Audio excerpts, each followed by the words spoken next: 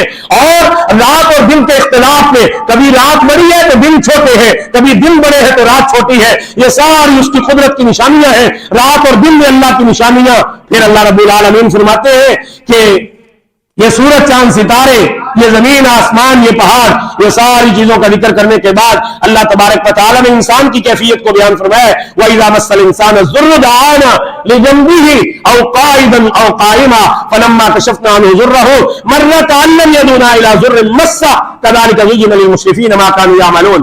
یہ بھی ایک مخصوص آیت ہے اور بڑی وضاحت طلب ہے. اللہ کے نبی صلی اللہ علیہ وسلم پر نازل ہوئی ہے.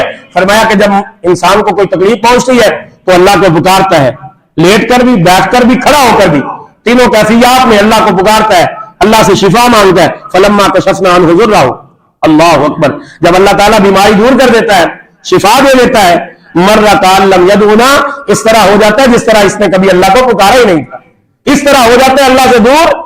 اللہ اکبر. جب بندہ بیمار ہوتا ہے, تکلیف آتی ہے اور ہسپتال کے بستر پہ لیٹا ہوتا ہے, ماشاءاللہ ڈاکٹر صاحب تشریف فرمائیں, مریضوں کی آپ باتیں سنیں, اللہ کی قسم وہ اللہ کو پکارتے ہیں, صبح شام اٹھتے بیٹھتے کروٹ بدلتے, اللہ میں شفا دے دے. اللہ فرماتے ہیں انسان کی یہی فطرت ہے کہ جب بیمار ہوتا ہے تو اللہ کو پکارتا ہے ہر وقت. جیسے ہی اللہ تعالیٰ اس کی تکلیف کو دور کر دیتا ہے, اس کو شفا دے دیتا ہے, پھر وہ اس طرح ہو جاتا ہے گویا اس نے کبھی اللہ کو پکارا ہی نہیں ہے. اللہ کو اس طرح بھلا دیتا ہے, فراموش کر دیتا ہے. جس طرح تکلیف میں اللہ کو پکارتے ہو, اس طرح تم خوشحالی میں اور شفا میں اور اچھے حالات میں, اسی طرح جس طرح تنگی میں پکارتے ہو, خوشحالی میں بھی اللہ کو پکارو. اللہ فرماتے ہیں اگر بستیوں والے اللہ سے ڈرنا شروع ہو جائے تو اللہ تعالیٰ آسمان سے برکتوں کے دروازے کھول دے گا.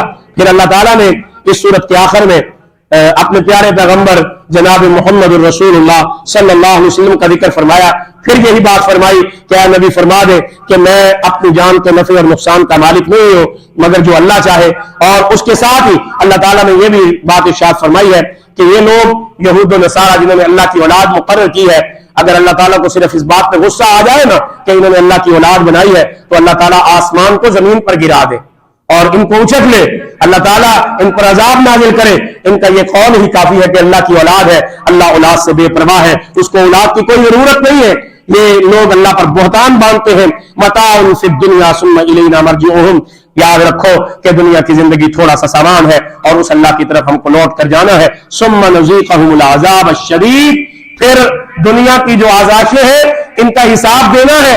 اگر غلط طریقے سے دنیا کو بسر کیا ہے تو پھر عذاب کا مزہ چکھنا پڑے گا جو کہ بہت ہی زیادہ سخت ہے. آگے حضرت نوح علیہ السلام کا واقعہ شروع ہو رہا ہے. اللہ تعالیٰ سے دعا ہے کہ اللہ تعالیٰ قرآن مجید کو سمجھنے کی، اس کے مطابق عمل کرنے کی توفیق نصیب فرمائے. وآخر دعوانا الحمد للہ رب العالمین.